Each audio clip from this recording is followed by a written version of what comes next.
Hey, my pregnant mommies, how are you doing?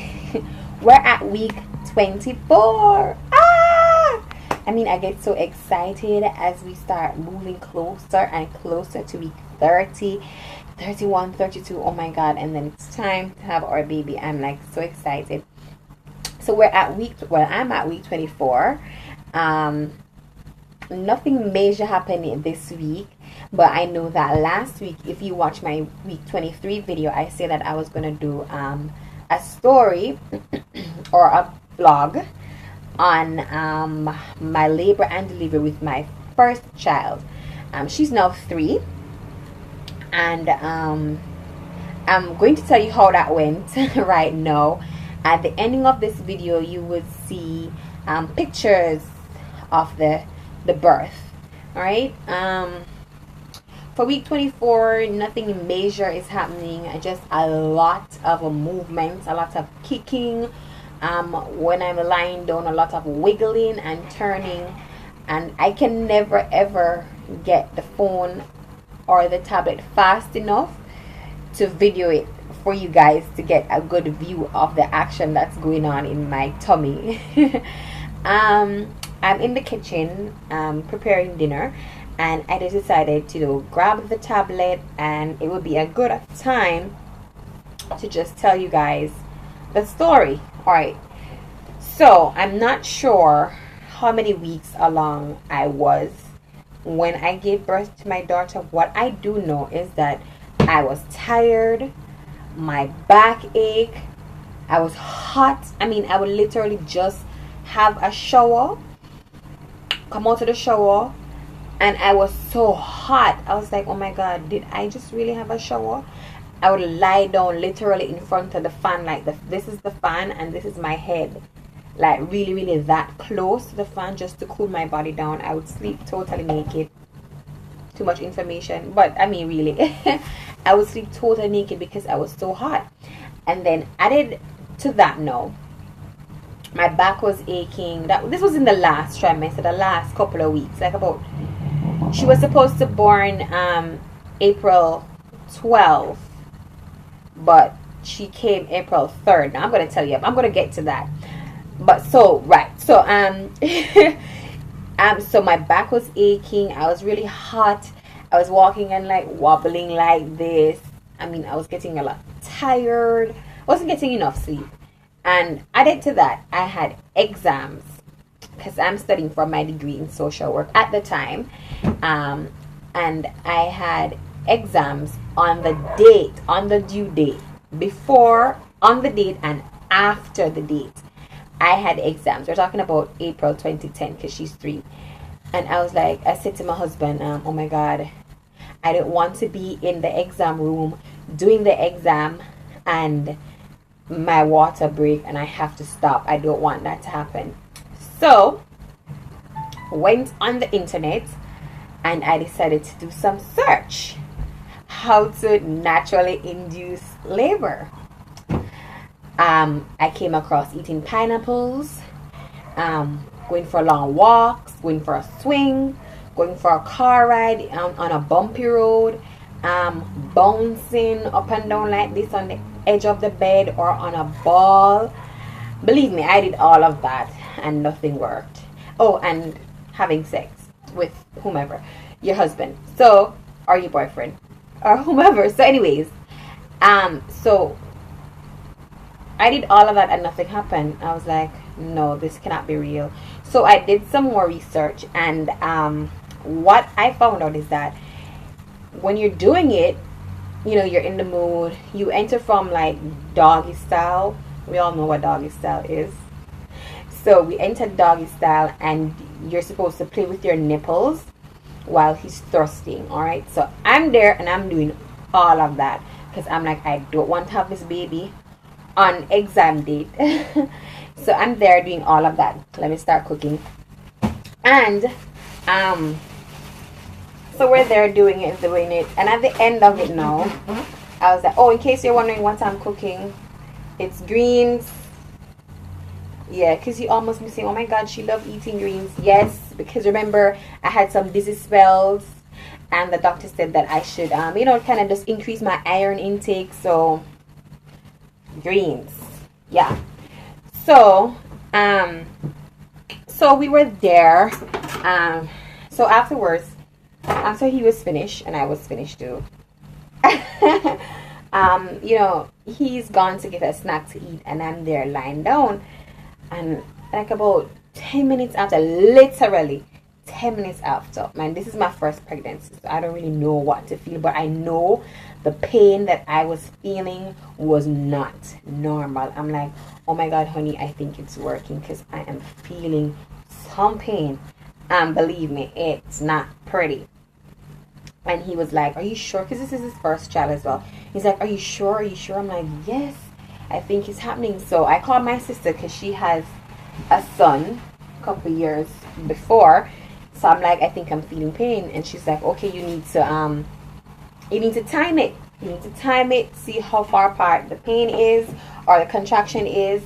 And if it's getting close or it's getting so intense, you really, really need to like go to the doctor. So, you know, he went there, and I'm scared because I don't know what the hell did I do.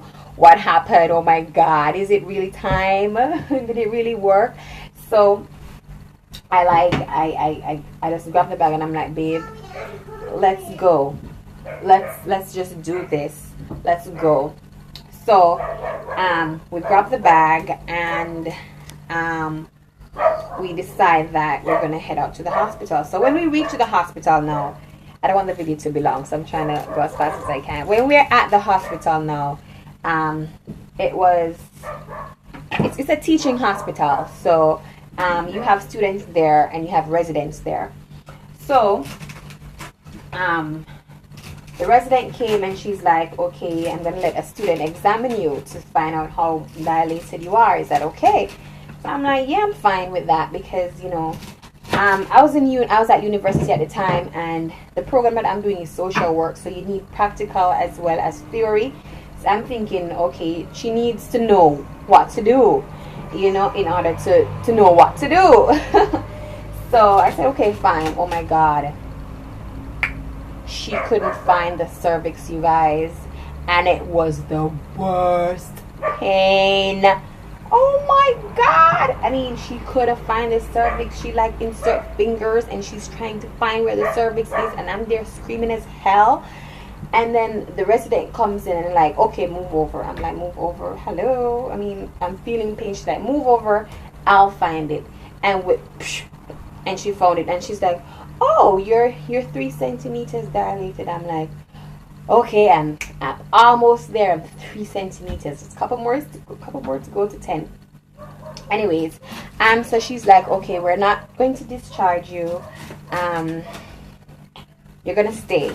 All right, you're gonna stay, and you're gonna have this baby. So we're not sending you home, because it's near your due date anyways. So you're gonna stay. So anyways, so that was like about 1 o'clock in the day.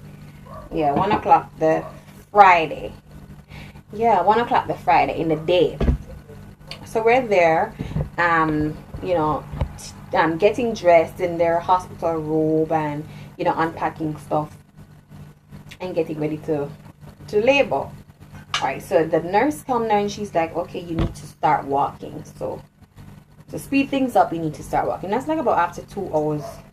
She's like, you're not dilating anymore, so you need to speed it up. You need to start walking. So Huzzy and I, we start walking up and down the aisle.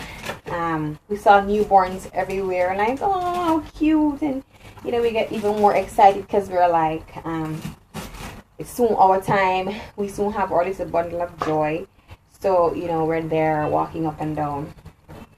Fast forward all of that walking up and down. So we're at the hospital like 1 o'clock. It's now about 8 o'clock. No baby. I'm feeling some pain. Like, ladies, let me tell you, I'm going to be real with you. If this is your first pregnancy, and if it's your second pregnancy, you know the pain. The pain is like severe menstrual cramps.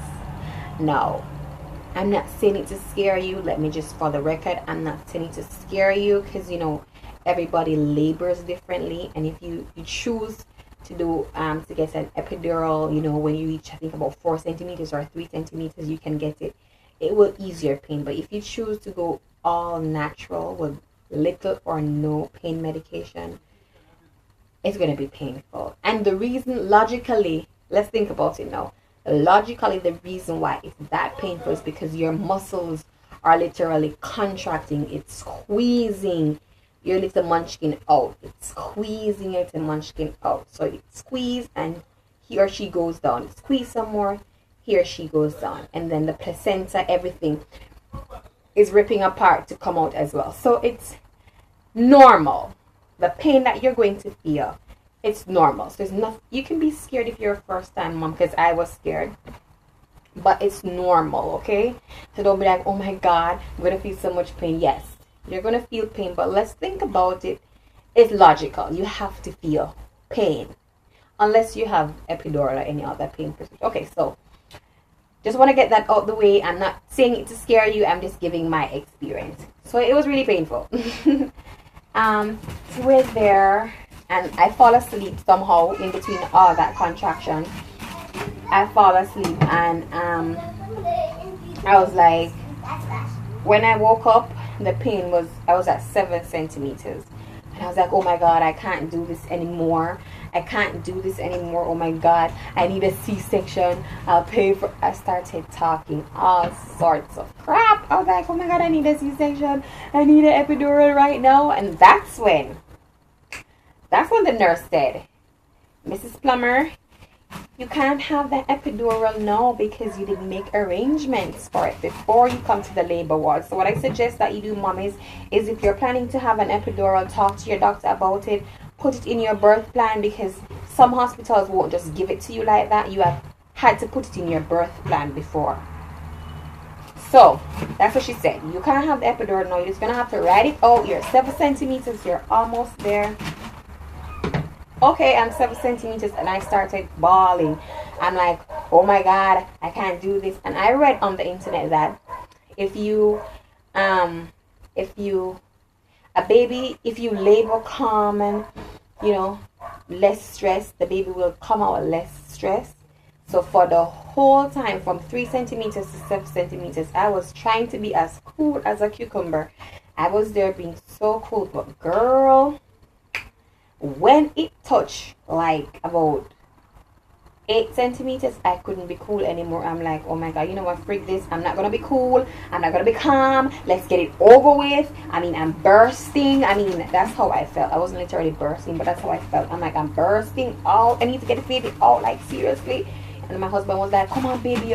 You're almost there. You're almost there. Hold on. You're at 7 centimeters. You're almost there. Stop the foolishness. Relax. You're almost there. You want something to drink? I'm like, no, I don't want anything to drink. I just want to get this thing over with. I want to sleep. I can't eat. I mean, it was crazy. So, we're into the next day. This is Saturday morning now. So, we're into the next day.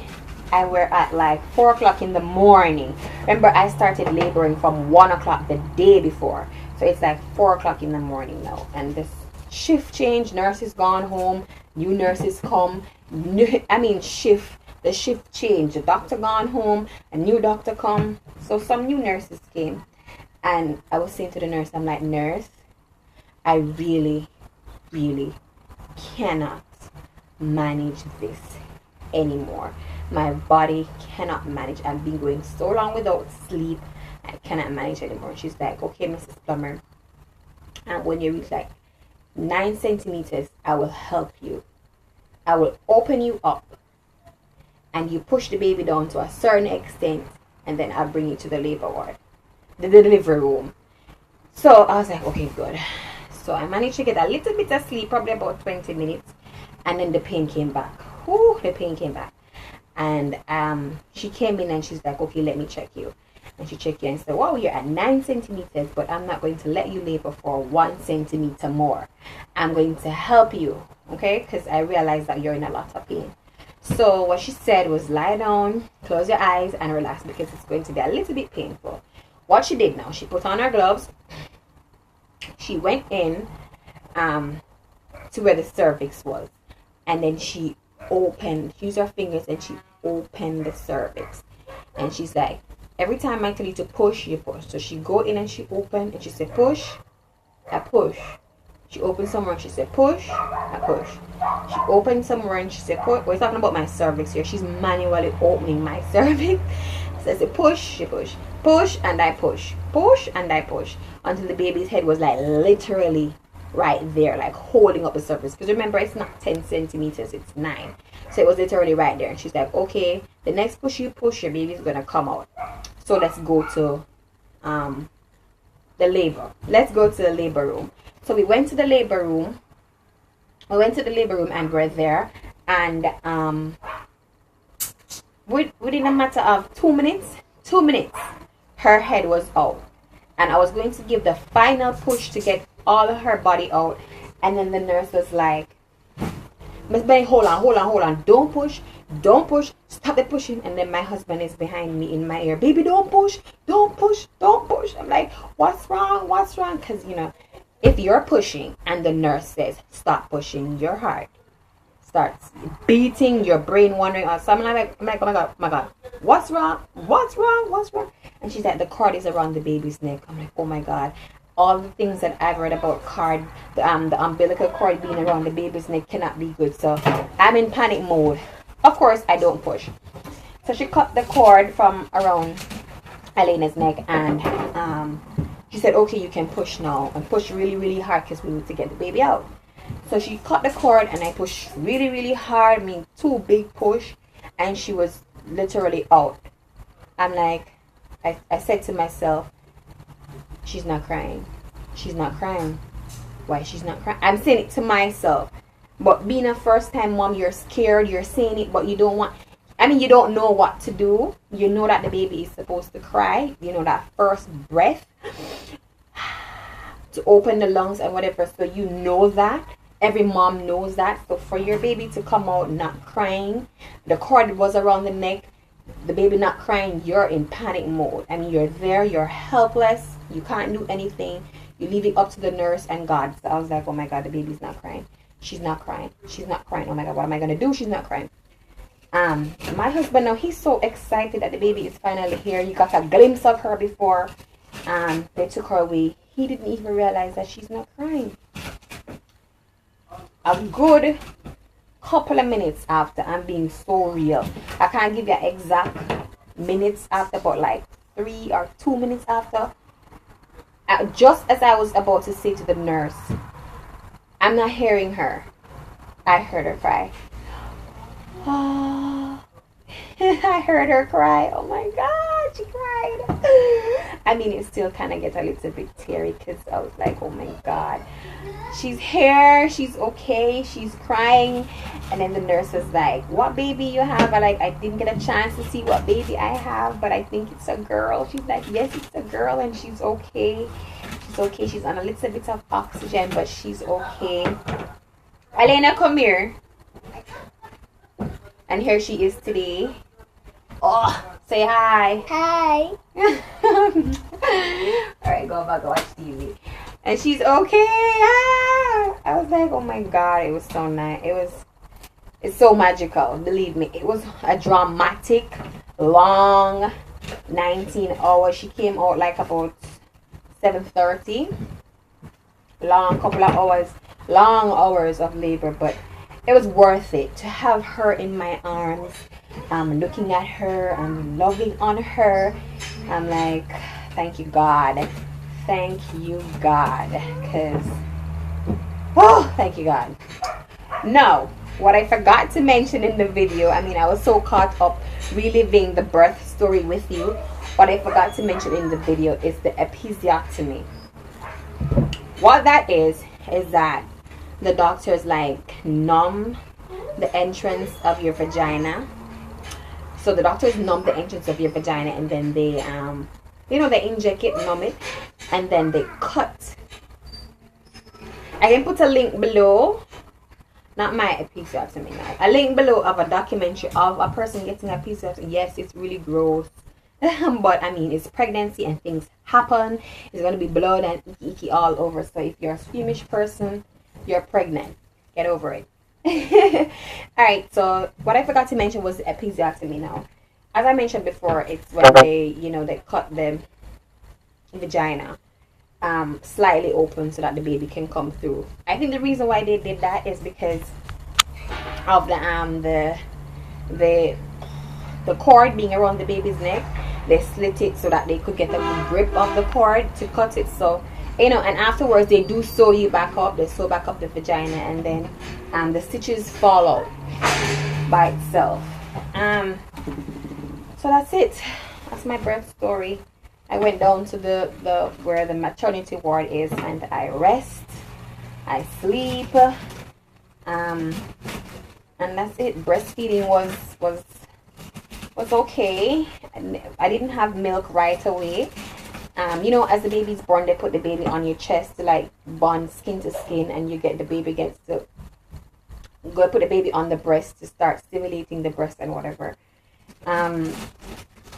It was okay. It was painful. I mean, being it's the first time you're a mom. Your body's not used to that. Your breasts are not used to being tampered with like that.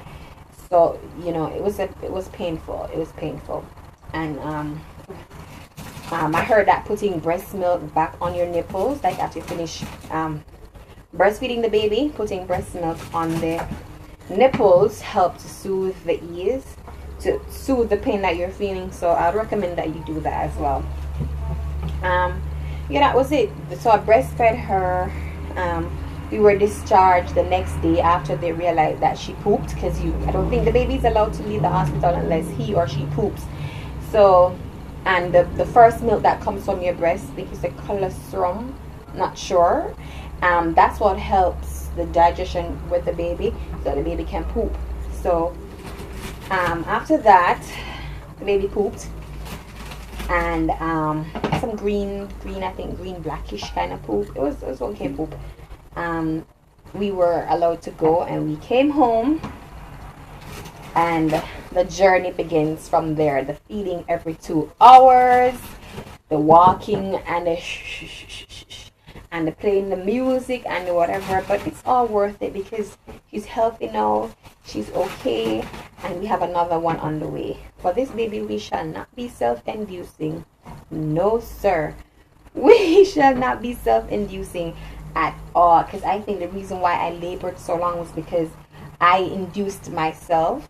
Mind you, was no harm to me or harm to the baby because I was full term, but we shall not be self-inducing this way. I want to experience the whole water break. God's willing, the pregnancy is healthy up until that point. I want to experience that. I don't want to self-induce. All right, so that's my birth story. Moms for 24 weeks. I'll be doing my glucose blood test tomorrow. I'll be going to the lab to get my blood test done. If you're not too squirmish, I'll tag you along. I'll bring you along via cam so that you can experience that with me. So I went to the lab today and make some arrangements to come back tomorrow to do the glucose test. The lab tech was saying that I needed to eat something very light in the morning, and then come about an hour after eating breakfast, she's going to give me some sweet liquid to drink, and then about 2 hours after that, then they will take the blood test. So that's how they take the glucose test. That's if you're yet to do yours, that's how they'll take it. So if you're not too squirmish, I'll bring you along tomorrow. I'll do a video, and you guys can see what that's like. You ladies can see what that's like. Okay, I'm finished cooking. Well, I'm finished cutting up my greens, so I'm gonna wash and steam them and eat them. Alright, so that's my video, ladies, for 24 weeks. The pictures are coming up next. As always, thanks for watching, and I'll see you on week 25.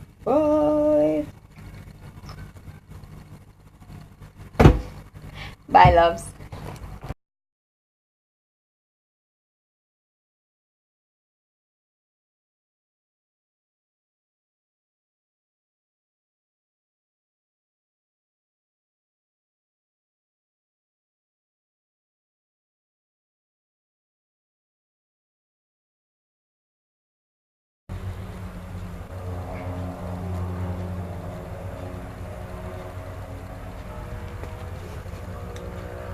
Remember I was talking to you about skin changes? You seen this spot? They're getting so much more spots all over. But that's normal. It's skin changes and it's pregnancy, and I'm loving it. The stretch marks, the spots, I'm loving all of it for 24 weeks.